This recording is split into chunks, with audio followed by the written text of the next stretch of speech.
All right, welcome everyone. Thank you so much for joining us today from our webinar, which we're calling Why Sustainability Leaders Are Bringing Bees to Work. This is actually our very first webinar, if you couldn't tell, so please excuse any technical hiccups as we're getting going. I'm really glad to see the chat here. It's so awesome. Thank you guys for joining. I'm Noah Wilson-Rich. I'm the founding partner and chief scientific officer for the Best Bees Company. We're a science-driven beekeeping service with operations in 14 US cities. I have a PhD in biology from Tufts University, and this is something that I've been able to work with many different partners, including my current ones at the MIT Media Lab, where I'm a research affiliate. And there, I work with Neri Oxman's graduate students on projects ranging from urban beekeeping at the Tokyo Olympics to sending bees into space on a rocket ship. It's great stuff. From that work, we've learned so much recently about bees and bee health, and I'm really excited to share that with you, along with the stories from 3 sustainability leaders who we've partnered with on this mission to save the bees. Let me introduce you to our 3 guest speakers. So we have Leah Ricci, whose organization has been a partner with the Best Bees client since 2015 and a wonderful partner and client. Al Scaramelli, who's shepherded our business from 1 city to 10 cities nationwide. And Susan Pye, who's brought us into the last 3 companies that she's worked for. Thank you guys for joining. I know how busy you are. I really appreciate it. I want to make sure that each of you learned something today, and hopefully many things, and that you catch the inspiration to take action. Today is about setting you up to take action tomorrow on what is the 50th anniversary of Earth Day. What will you do to honor Earth Day? And how will the coronavirus forever shift your perspective on work and on the environment? First, I'll share with you my Bees 101, all about bees and bee health. Then we'll share 3 great stories. And after that, I'll share with you what our 2020 initiatives are, including a project called Honey DNA. Throughout the session, we want to hear from you in 2 ways. The first, questions. So please scroll down below the presentation screen. You'll see a tab where you can post questions and comments at any time. We'll do our best to answer those questions by the end of this hour. And polls. Feel free to answer the polling questions at any time so we can get an understanding of where you're at. You can actually even answer those polls at the beginning and then change your answer at the end if your perspective has changed. So let's get going. Why bees matter. Human life hinges on the survival of pollinators. There are 200,000 species of pollinators hard at work every day, pollinating vegetation across the globe. 10% of those are bees. The industrious little honeybee is an indicator species. This means that honeybees are telling us how the ecosystem is doing. But are we listening? We scientists have known for over a decade that bees are rapidly dying in industrialized countries. Last year was the worst to date in the US, where nearly 40% of beehives didn't survive the winter. And as NPR reported recently, there's no solution in the pipeline. Bees are dying for the following reasons. First, pesticides. Second, diseases. And third, habitat loss.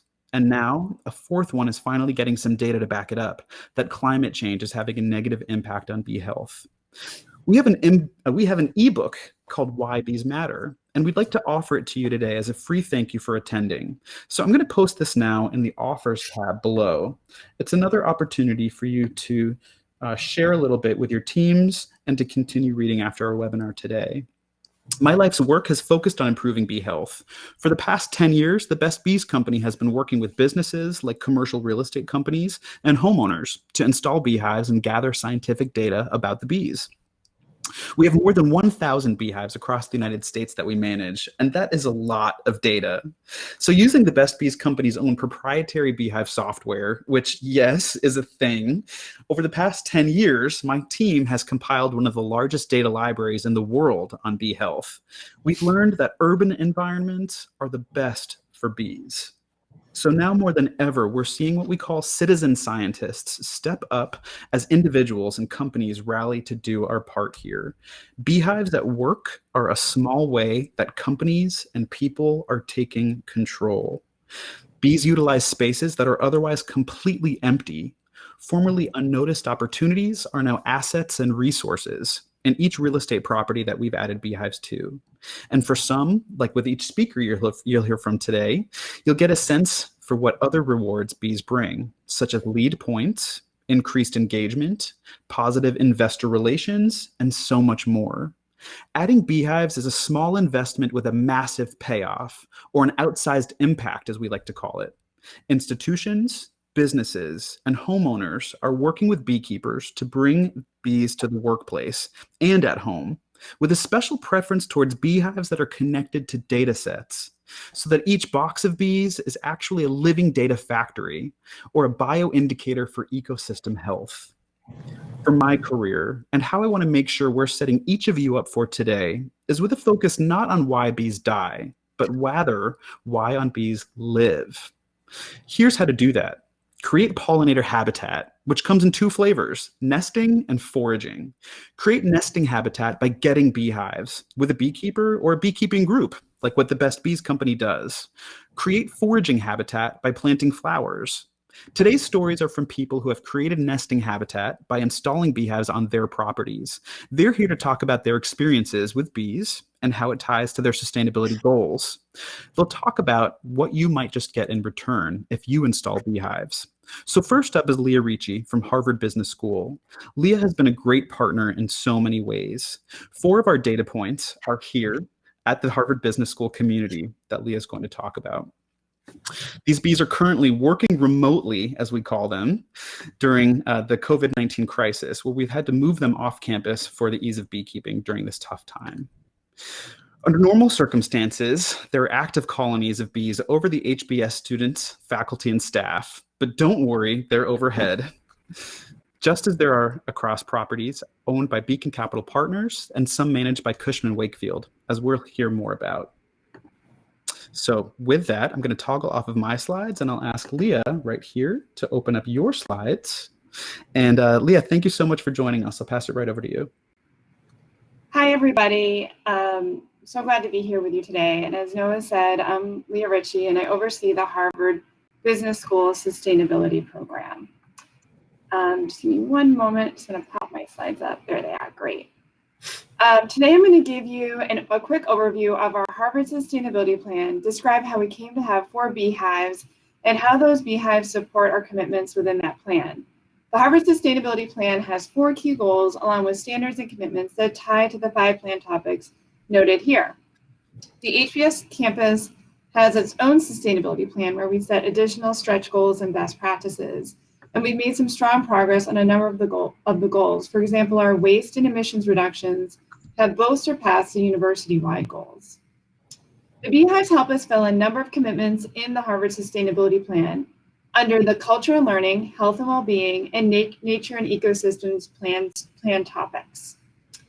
So how did we end up with 4 beehives on our campus?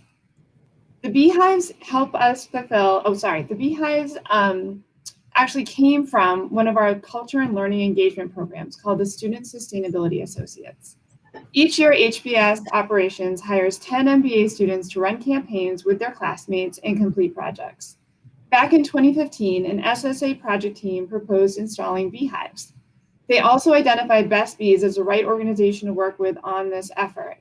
Best Bees met with operations and provided compelling information on the importance and benefits of beehives, along with how to address concerns to get alignment from the key stakeholders for the project. We located the hives on a green roof in front of a large glass window for easy viewing by the community, as you can see in this image. Because the beehives were so well received on the MBA side of our campus, HBS decided to add 2 more beehives on the executive education side, where they were again visible from large windows in one of our lounges. Many of the 10,000 global executive education participants pass through this lounge each year, so it allows us to reach an even broader population.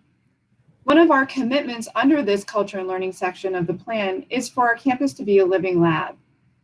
And what this really means is that we want to use our campus as a test bed to generate solutions to enhance the health of people and the planet. The beehives help us meet this commitment through the research that Best Bees performs. One way our beehives help us act as a living lab was through our participation in the Honey DNA project to further bee health that Noah mentioned. The research found what plant colonies are sustaining our bees and helped educate the general public as to which plants can best support our pollinators. Next, I'm going to talk about how the beehives help us educate the community on the topic of bees and help us communicate our sustainability story more broadly. The beehives help us meet the commitment of communicating our sustainability story to educate, engage, and motivate the community. Communication is key for us to be able to amplify our impact beyond just our campus. In terms of our students, we recognize they will be future leaders, so having them learn about our sustainability efforts will hopefully inspire them to improve the organizations they join after graduation. In terms of our staff, we hope that our education efforts motivate them to implement better practices in their personal lives. And we've really been surprised by how many people are interested in and have a strong affinity for our beehives and the honey they produce, which really provides us with a great engagement tool to not only educate them about the importance of bees, but also to use that to get them engaged in other sustainability topics. I'll share some examples of that next in the next few slides about education and engagement. Best Bees has worked with HBS to create events that are just solely focused on bees, such as honey tastings and lunch and learns, that help educate our community on the important issue of bee health. In both locations that where we have our beehives, we have signage to educate anyone passing through those spaces on beehives, another great education opportunity. In addition, these locations also make excellent sustainability tour stop photo opportunities. The beehives make the tours interactive, as we include a honey tasting with almost every tour we provide. Next, you can see an image of a table staffed by Best Bees to educate the community about bees and the mission of their work. This was actually part of a larger Earth Day event, but we find that this topic helps draw people to events and then allows us to engage them on other sustainability initiatives as well. Here's another example of a broader event that, again, we included the bees and the honey. In this case, we staffed the table ourselves with materials Best Bees provided and materials we created. And people really enjoy tasting the different seasons of honey and rating their favorites. They're really fascinated that different seasons create different color honey. HBS has utilized this bee-themed display that serves snacks with honey in them through the open honeycombs at events that were not even about sustainability, as it's a fun and easy way to engage with participants and highlights HBS's commitment to sustainability. HBS has also used our honey and even a frame from our beehives to make creative displays, food and drink in our dining hall. And this is another great way for us to engage the community on sustainability, as hundreds of people go through our dining hall each day. We have a growing list of over 200 subscribers to our HB's monthly buzz newsletter. In these emails, we provide updates from the Best Bees reports about the health of our beehives and what types of behaviors are typical for the time of year, along with photos from the visit. We also use this newsletter to promote other sustainability events and tours like the ones I just described. We often feature a honey tasting, or we will raffle off a jar of honey for people participating in those events. We also want to make sure we're amplifying our impact externally by sharing our sustainability initiatives as well. Pictured, we have an external social media post on honey tasting and an external story about the batten roof, which featured the beehives along with our green roof and solar panels. Hopefully, these communications help raise awareness and inspire action on the topic of bee health. In addition, we hope that it engages others in sustainability more broadly. Next, I'll touch on how beehives are related to health in our built environment. Harvard has committed to enhancing the health, productivity, and quality of life for our students, faculty, and staff through the design of our buildings. And the research shows that biophilic design, which includes views and elements of nature, can have multiple positive effects, such as higher test scores, fewer sick days, and increased productivity. These views to our beehives are an example of biophilic design. Lastly, I'll touch on nature and ecosystems. Harvard has committed to protecting and enhancing its ecosystems and green spaces in order to enhance regional biodiversity and personal well-being. The beehives directly support the biodiversity commitment, as we are supporting the bees, and they in turn support many other species as pollinators. To summarize, our beehives have been a valuable addition to our sustainability program, especially as an engagement tool, in addition to the health and ecosystem benefits that the beehives provide. Leah, that was amazing. Thank you so much. Make you up to big here. We've got some great questions. So this is awesome. Let's scroll down here. And one of the questions that really seems to stand out is, well, first off, how and where do you get Langstroth hives with a transparent wall? That seems to be like such a cool feature that you have with the HBS community. Well, that was a custom design by Best Bees. So you have to ask Best Bees, but I think they worked with someone to get that constructed, and that is very makes it a very fun way for people to be able to view the bees. Cool. It wasn't as planted as a question as it might have seemed, but I think it's really cool that you can have them crimson red, right, for the Harvard branding colors. A lot of other brands out there have considered putting logos or other types of elements like you guys did so that it makes sense for your community when you know that people are going to be looking through a window in a collaborative environment. So I thought that was pretty neat. And let me ask you one more question. So thinking about the first question, so about the economic and environmental sustainability of beekeeping, how do you handle questions when people are asking how sustainable is this practice? Is this good or bad for the economy and the environment? Could you comment on that? I mean, the bees are so critical to the economy and the environment because they're doing a service for everyone by pollinating all of the plants and things that turn into our food. So I mean, they're so critical to the whole economy of the world, and so we really think that we need to be part of the solution by working with Best Bees to help produce that research, find the best ways to help them thrive and overcome these health issues that we're seeing them suffer from. That's great. Awesome. And we'll stop answering here too. And so I think that Al has dropped off. We've got Shelly who's going to reconnect with him. And what I want to do next is show a video that Al has produced with his team at Beacon Capital Partners. They, I guess we mentioned before, have been so impactful for us. We have worked with Beacon Capital Partners for about 6 years now. We started with a single beehive in Boston and then grew to several. And then we did a nationwide rollout in 10 cities. So I'm going to turn it over to Al's video to share his story. And when I play this video, some of you might have to hit the play button on your devices. And for our co-hosts, Leah and Susan, please mute yourselves. I'm Al Scaramelli, Managing Director of Beacon Capital Partners. Beacon is a large owner of commercial office buildings in 9 major U.S. cities. We have a very long history of supporting the environment and sustainability at all our office properties. And one of our real popular programs is honeybees. We have beehives on the rooftops of our buildings, and some of these buildings are over 30 stories tall. We harvest the honey, put it in jars, label it Beacon Honey, and we share it with our tenants. We also have other programs like Name the Queen Bee Contest, rooftop tours with our tenants, and lobby seminars on beekeeping. Again, all real popular programs. On a typical summer day, a single beehive has about 10,000 bees in it, with one queen whose sole job is to make baby bees.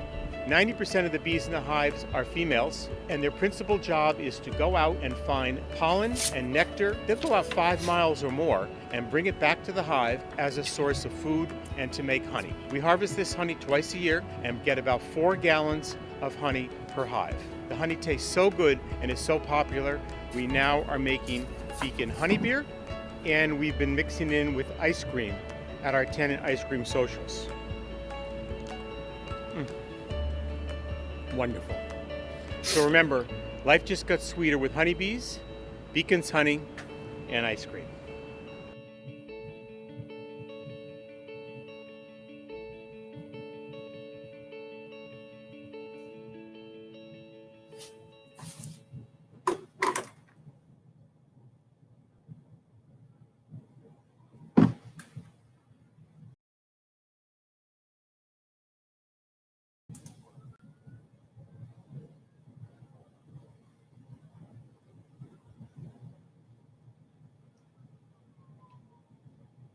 That one of our fun technical difficulties today, it looks like Al has been blocked out. So I'm going to drive his slides and just share with you some of the great things that Beacon's been doing here. You can see on some of the rooftops here in Chicago that Beacon has taken these initiatives. I know that they are one of the leaders nationwide in how many lead points they get, and they take this very seriously. They get EPA Energy Star Award Partner of the Year credits every year, and Al likes to say that the beehives just add flair to those applications. They are an incredible company that Susan has worked for. When she speaks a little bit more, she'll share her perspective. But you can see in addition to these beehives at the top, they also add pollinator habitat, the plant side. So they take this seriously, and they also connect with their tenants by sharing the honey, sharing the fruits and vegetables with everybody. One of the property managers in New York City, Rick Forte at 330 Hudson, actually where TED is headquartered, Rick likes to put on a Santa hat and pass around the honey with all the tenants for a nice tenant relations initiative. It really connects people. So as you can see here, Al is on a rooftop with two of our beekeepers, Nico and Nola, and we start by installing beehives in packages. You can see on the right. So with our team at the Best Bees Company, we bring in over 10 million bees every spring, and these are divided up by about 10,000 bees or so in packages or boxes, about the size of a shoebox. And each of these boxes has one queen, one package of bees gets installed with each beehive footprint in the spring. So this is us getting started. That was me in an old coat of mine about 2015 perhaps, with the beekeeper Alex Mello. And we were right across from South Station, the train station in Boston, where you can go to New York and DC from. So at Atlantic Avenue, that's where a big WeWork group is now. And we had two beehives on the rooftop to get started. When the Beacon Capital Partners team wanted to get this going, they said to Al, let's just start small, see how it goes. So we started with a few beehives there. Over the years, we then added 3 beehives across their whole portfolio because it worked so well.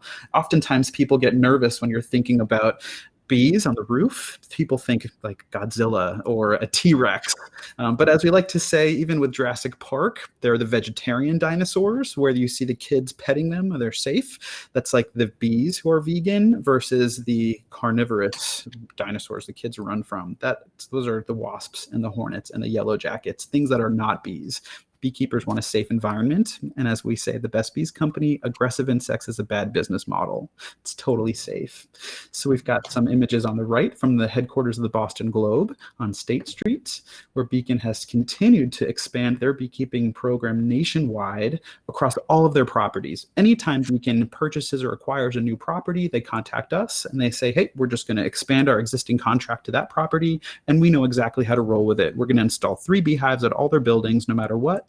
We are going to install pollinator gardens in select cities to help the bees and to improve their sustainability credits for awards and their tenant engagement. That really helps their occupancy get up. The business model for Beacon is really aimed at getting occupancy up. Happy buildings equals happy tenants equals an increased asset value, and it helps them hit the market and make a profit on their assets. We've got some other information here that's a really fun way to show how Beacon communicates what bees mean for their community and their asset value. So they hand out a fact sheet, and this is something that our marketing team is available to help with any team to make sure that this customizes for your community and your business objectives. But it's in this one standard flyer that they hand out. They put advertisements maybe on screens for the elevators, any way to communicate to investors, just some fun facts. Al is really a great personality who loves to talk about some facts about bees. So for example, 1 queen per beehive. Most beekeepers in the United States work with what are called Italian honeybees. They're very laid back. They're good lovers, not fighters, great honey producers. The most popular bee that people work with in the US. Very safe. We'll talk about other fun facts like mostly a female-dominated society. The role of males in a beehive is still an open question. And there's a lot we can learn about human societies from bees, like why is there a queen and not a king? And how come we've only had male presidents in the United States? What can we learn from leadership in a beehive that we can then take in our own companies? And that's some inspiration and fun talking points that help to make that distinctive workplace that's uniquely Beacon. Now, Beacon has also contributed to our research in tremendous ways. They've donated to our nonprofit annually, which has been amazing for our laboratory there. And what that's done is allowed us to continue our research and scaling it. So one example is by looking at the plant DNA and honey. And this is what we call honey DNA. And what we do at all of Beacon's properties is we're doing a genomic analysis to say this honey is, for example, in Portland, Oregon at Beacon properties, they have honey that's mostly rose DNA. And so that's been really beautiful because for any of you from Portland, Oregon, you know that's the city of roses. And so now we're able to say not only is this rose honey, but this connects with your community, this adds value to this placemaking, and this also helps our research to better understand which plants are best feeding pollinators in any given area. So that's some stuff that we've learned with our research. And our final closing slide from Al is showing some other fun ways to interact. This is something where they've done not only bake-offs with honey recipes. Susan loves to send me recipes like this awesome no-knead bread. But what they do is they bring executives and admins and everybody out of their offices to come together and do kind of a potluck with honey, building community around sustainability and these awesome Name the Queen contests. Al has shared some of his favorite names with us today. So from some buildings, the winners for the queen, there's one queen per beehive. One was called Beast Mode, Beyonce, and then runners up, the Bee's Knees and Queen Latifah. And I love how Al has been sharing the words Queen Latifah in a webinar with us. So it's great. And I want to thank him for that participation. So with that being said, we're going to take a quick question here, and then we'll turn it over to Susan.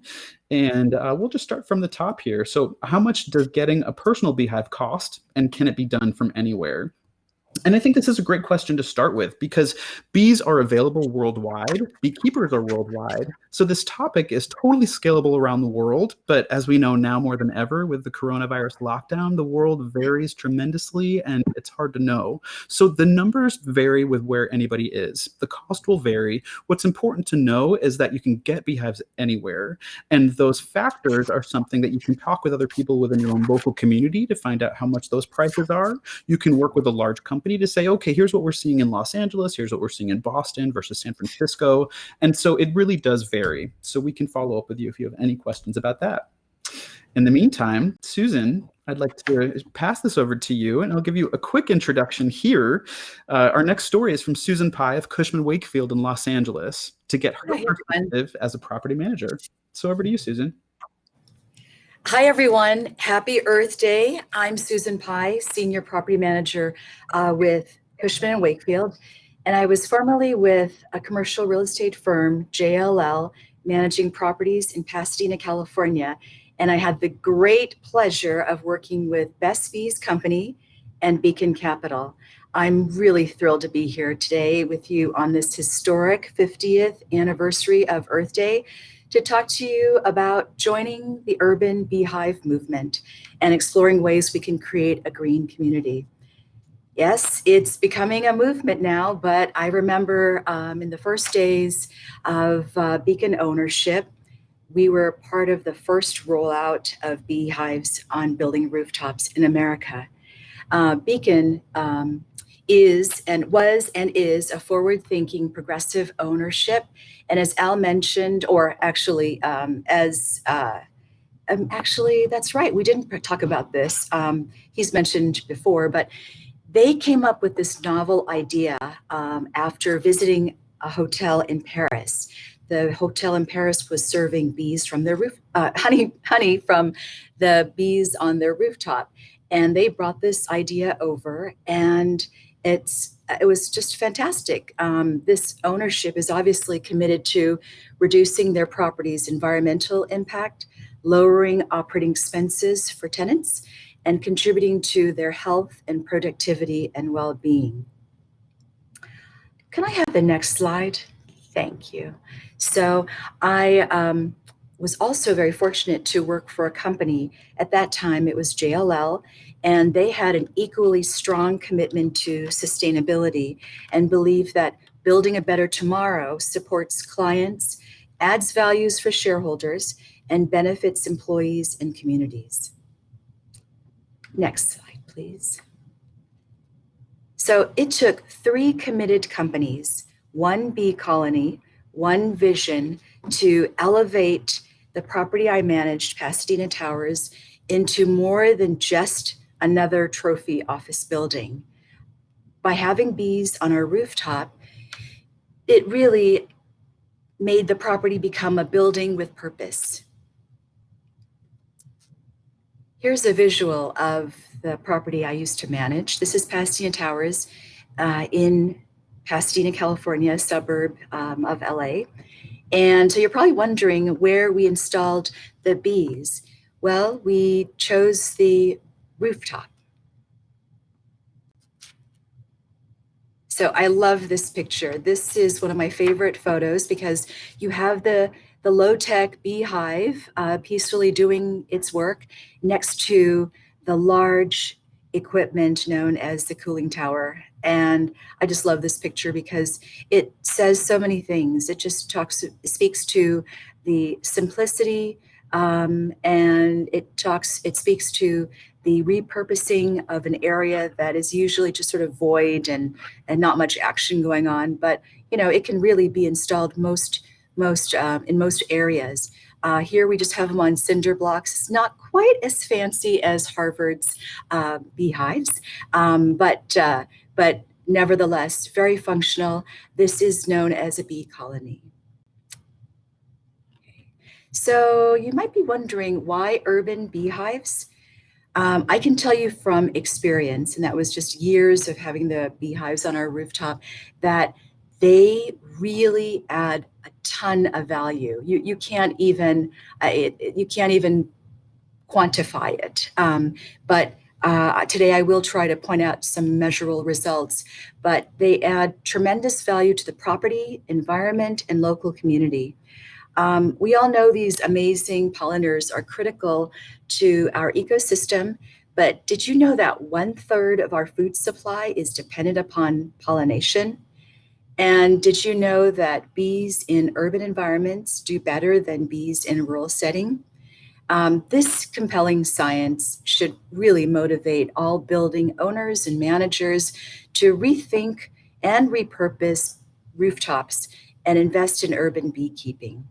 And speaking of investment, the bees have much more meaningful impact with tenants than the traditional coffee and muffins or breakfasts or holiday events. It really has far more impact. And it is, the pricing is very reasonable, but it has just endless possibilities for investment.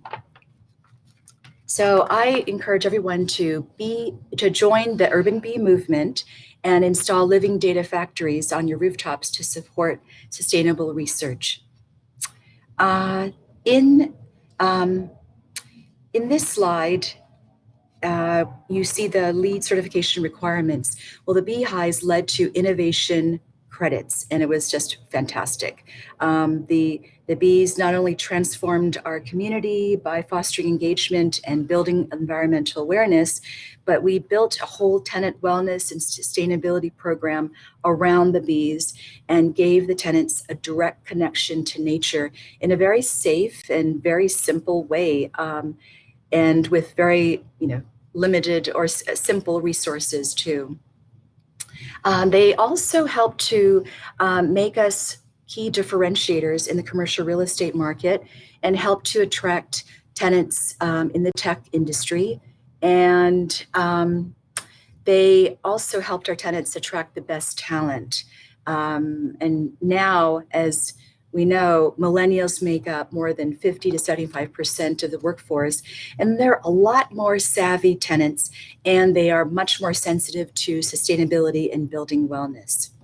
So measurable results. So you heard about LEED Platinum certification. Yes, we did achieve that. Noah, can we do one slide back? Yes, thank you. So not only are they fun to have around and fun for our tenants and connect with nature and do great stuff for the environment, but for ownerships and management companies, they actually have given us even more. So at our property, we achieved LEED Platinum certification, which is the highest rating.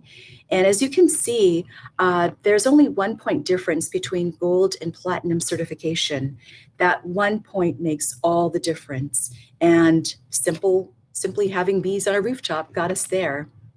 All right, next slide, please. So not only did the bees help us achieve LEED Platinum certification, they also helped us win the Toby. And for those of you who are not familiar with the Toby Award, it's BOMA's Outstanding Building of the Year Award, and it's considered the most prestigious and comprehensive program of its kind in our business. And it recognizes quality in commercial buildings and rewarding excellence in building management. So during the competition, we brought all the judges to the property, and we started with the lobby and took them up to the rooftop and showed them for the beehives and had this hands-on tour. And it was really exciting because it was something very different from the usual Toby tours. So we were judged in everything from community involvement to tenant relations to site management to environmental green policies and procedures. And the urban beehive program was relevant to all these areas. And as you can see from our team photos, we had a lot of fun too.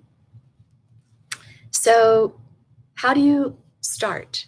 I just simplified it and wanted to tell you it's really this easy. It's 3 steps: delivery and installation.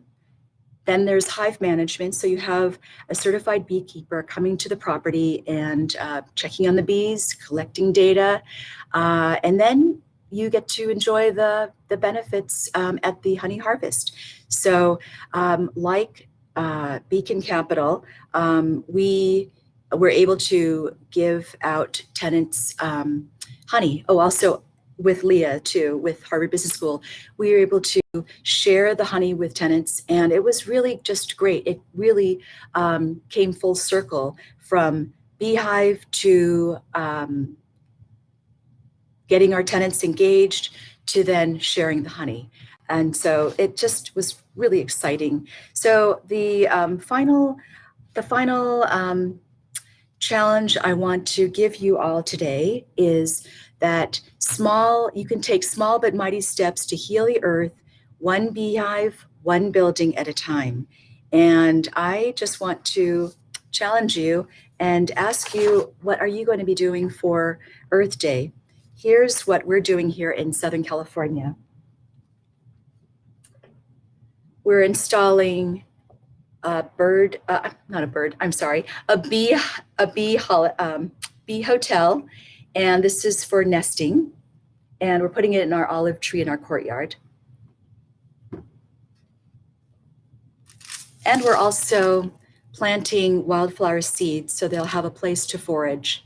And we also just put together these care packages. They are Earth Day and COVID care packages. So we have the wildflower seeds, we have disposable gloves, toilet paper, and masks, and some goodies too. So anyways, thank you very much. And I really hope you do take that small step to make a big difference. Thank you. And that was great. And thanks again for taking the time today. We have a ton of questions. So a lot of them are about safety. So let me ask a question actually for all 3 of us here. And so Leah, I'll invite you to join in too. But Susan, maybe you can start. What kind of safety strategies do you have? And how have you been able to engage with your community to advance the sustainability initiative when there's some safety questions? What's been your approach to that? Okay, so Can you hear me? Yes? Okay, good. So safety was really never an issue. We had the beehive on the rooftop, but we also had our building engineers and our building staff go up to the roof. But there was really nothing that we needed to do, or we didn't have to rope off any areas. Our engineers walk by it every day to work on the rooftop equipment. But safety really was never an issue. And but contrary to popular opinion, it was, and that was years and years. We never had one issue, but it's the first thing that people think Thanks about. for sharing. And Leah, what do you think? What's been your interaction with safety? I mean, I think it's similar. You know, we haven't had an issue. I think people were initially concerned about it, and that was one of the things we put together, sort of an FAQ with Noah and his team around, you know, why they were safe and how they were non-aggressive. And I think for people that do have allergies, you know, I think there's already bees out in the environment, so they already exist on campus, and the ones that you were adding were non-aggressive. And we do notify our facilities team when there's going to be a maintenance occurring, so that they just know that, the bees might be more active at that point. But, they've been able to go out on the roofs. We've been able to, take care of our green roof and not have any issues with the bees. So it really has not been an issue, but I know it's something that people are initially concerned about, but really hasn't has been a great experience with Best Bees. We haven't had an issue at all. Great. Well, thanks for your honesty there. And I can share too, maybe one of the things that we're learning for Earth Day is some misconceptions that we can clear up. So from your vast years of experience, also from our experience, I can tell you that beekeepers don't want to get stung either. So we select which type of bee we're working with. And so when we say Italian bees, what does that mean? Well, Italian American, it's not really like they're from Italy, but actually honeybees are not native to the Americas. And so when we say they're an indicator species, it's because we can't possibly know how all 20,000 species of bees are doing at any given time. So when we can select a particular bee, we can then make assumptions and say, if we're helping pollinators in one way, then we can know that we're helping many other pollinators too. So what I'm going to do next here is actually share with you guys a few more resources. I want to build on the great momentum that Susan, you built with the lead points. And I want to point out to you, if you're interested in this topic, this lead innovation credit, it's something that the U.S. Green Building Council is really keen on sharing, how people can get this one extra point. But it's just one of up to 7 possible points for pollinator habitat. So now I'm going to post a free resource in the offers tab that's listing 6 benefits of beekeeping services for each of you today. So it's another free resource that's coming from our team. And here you go. If you scroll down, you should be able to see the offers. And that's something that you're welcome to share with your team to understand what these benefits are. Now, today, we've covered a lot of ground. And what I want to do is recap what we've just learned. So bees offer sustainability benefits and help buildings earn LEED credits. Bees create distinctive workplaces. They foster a connection between people and nature. Bees contribute to agricultural health, to economic health, and the health of our whole planet. For these reasons, we're on a mission to install more beehives on commercial properties. Our goal is to add beehives to 50 new buildings this year alone, really this spring. With this growth, we can support perhaps my favorite reason to do what we do, the contribution bees make to science. At Best Bees, we follow a rigorous process to control for variables so that we can compile reliable data and feed it to scientific research partners. One of our key initiatives is the Honey DNA report. So let's take a look at what our Honey DNA reports include. And I'll share with you info from the Harvard Business School bees, who again are working remotely. This analysis reveals the true plant origin of the HBS rooftop honey. Beyond helping us put names to the flavors, these data give us the very first report of precisely what the pollinator plant habitat is around the Harvard campus. We now know 3 new things. 1, what plants are best to feed our pollinators, thereby helping to stabilize our local food system. And in this chart, each of those numbered slices of the pie represents a different plant type. The second thing that we now know is what plants to plant more of in order to best feed honeybees, which are an indicator species for what other pollinators likely feed on. So as Susan shared with the Bee Hotel, that's to help some other lesser understood pollinators with a nesting site.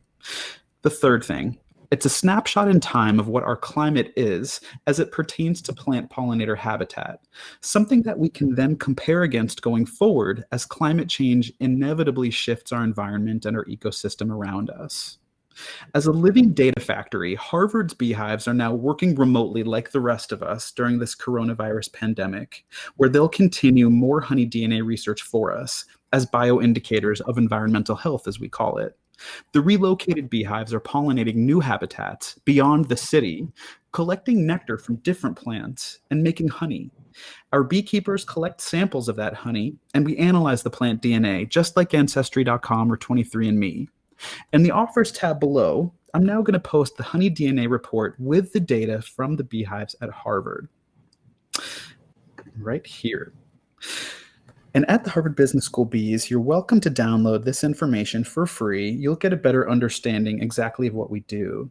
And for example, we found all of these different plant species that Paige Mulhern on our team has put illustrations to help communicate the science that we're finding with the public, to know exactly what to plant more of. Our findings from the Harvard bees will then be shared with NASA and Google Earth to study the impact of climate change on food systems, just as we did with all of Beacon Capital's beehives for National Geographic. So I'm now going to post a link to that National Geographic article in the offers section for you as well. This was published in the February issue in 2018. All of the data for this Nat Geo publication came from Beacon's bees. Some of the scientific projects that we've contributed to include working with NASA and the MIT Media Lab, evaluating the effect of space on beehives. We're now partnered with NASA studying how climate change is impacting pollinator habitat for the New England region.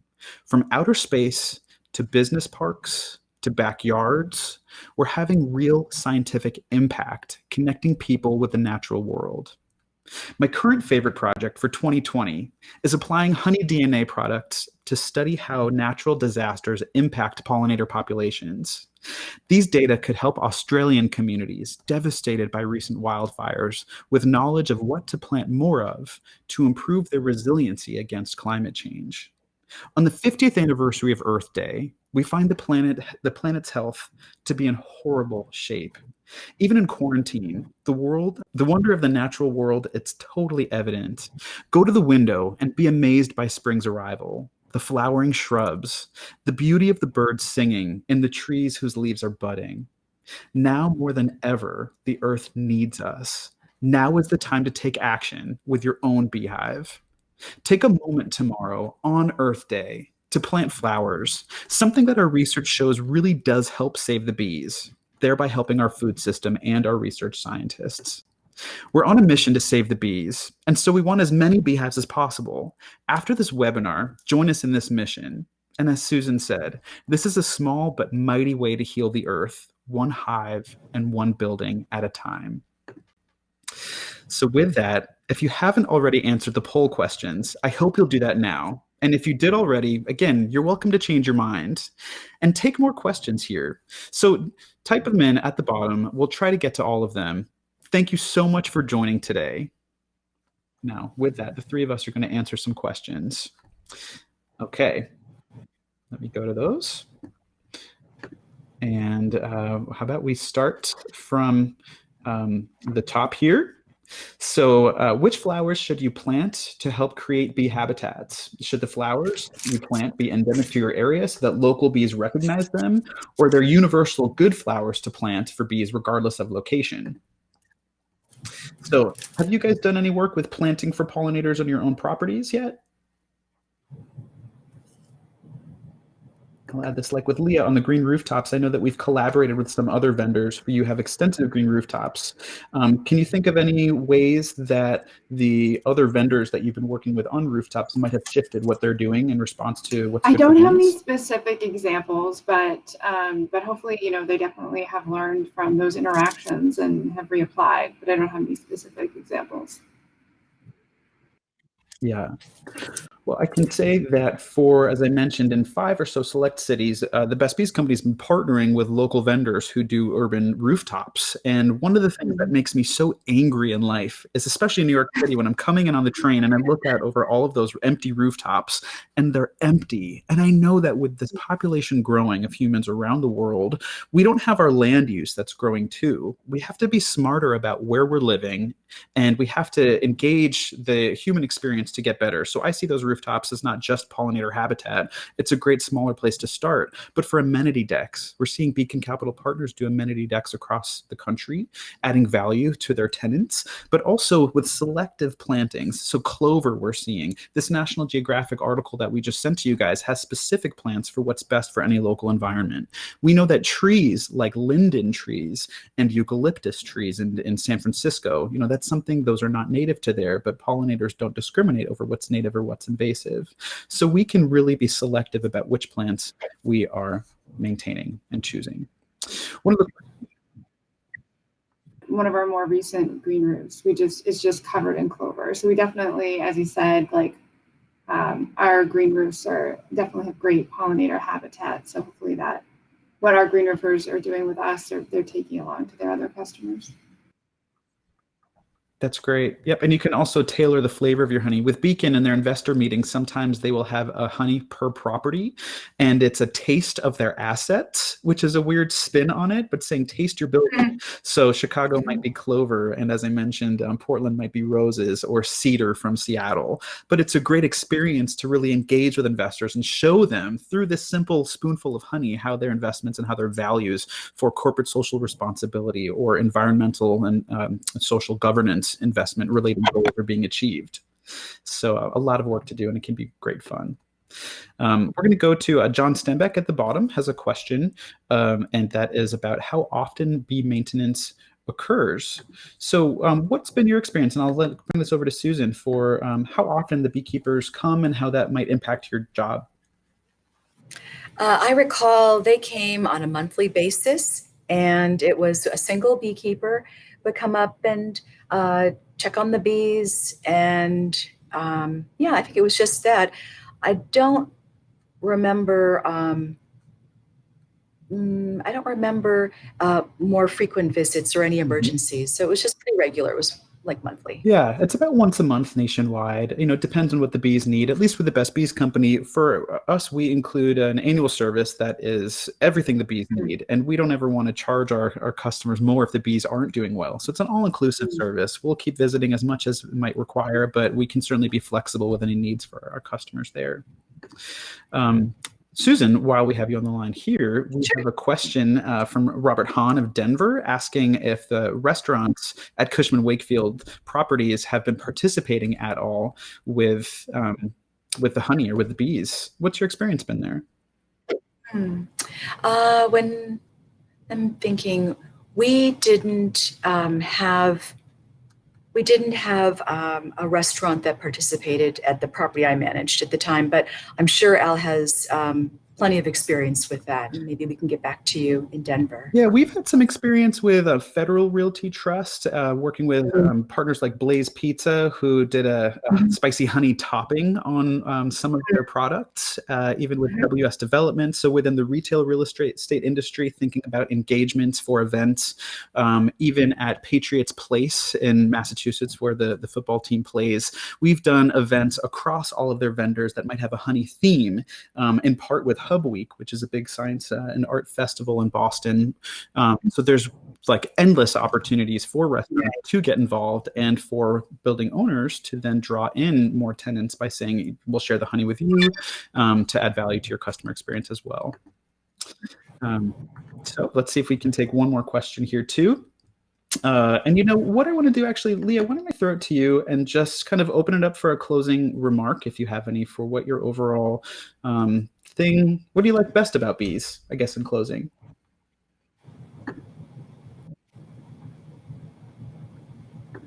And I think you turn on your mic here.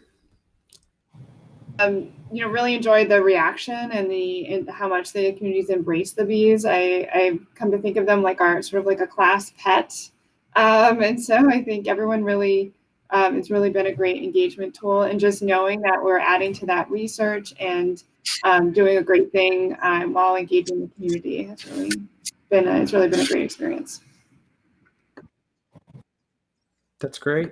I'm going to answer one question here from David Deutsch. Noah, is there such a thing as too great a concentration of hives on rooftops in cities like New York and Boston? It's a great question, very common. We don't really see the data there to support this claim. So it's an easy study to do based off the Great Sunflower Project. You can count how many bees come to a flower in a 10-minute period. And then you can look over time and see if that amount is increasing or decreasing, how the competition looks. I am pretty sure that once we sit by flowers that we know bees like, we're still just not seeing any. We do see some claims that have to do with competition from honey sellers saying, hey, my property, get off my turf, but we don't really see the scientific data there, and it's something that we'd be really excited to partner up with. Susan, in closing, what do you like best about bees, and anything else you wanted to add as we're finishing up? There's so many things I do love about bees. It's hard to really just pick one, but if I had to pick one, I would say I love bees because everybody wins, and there's so much possibility. The ownerships, the tenants in the building, the local community, everybody wins, and the environment, of course. So that's what I love about the bees. Well, thanks, Susan. Thank you, Leah. And, as we say from what you just mentioned, Susan, we have that triple bottom line. So adding bees for a sustainability goal for businesses, it's a way to benefit people, planet, and profits. So happy Earth Day, everyone. We hope that you've learned some things and that you'll take tomorrow as a day of action. Thanks for tuning in. We really appreciate it. Bye. Bye. Thank you.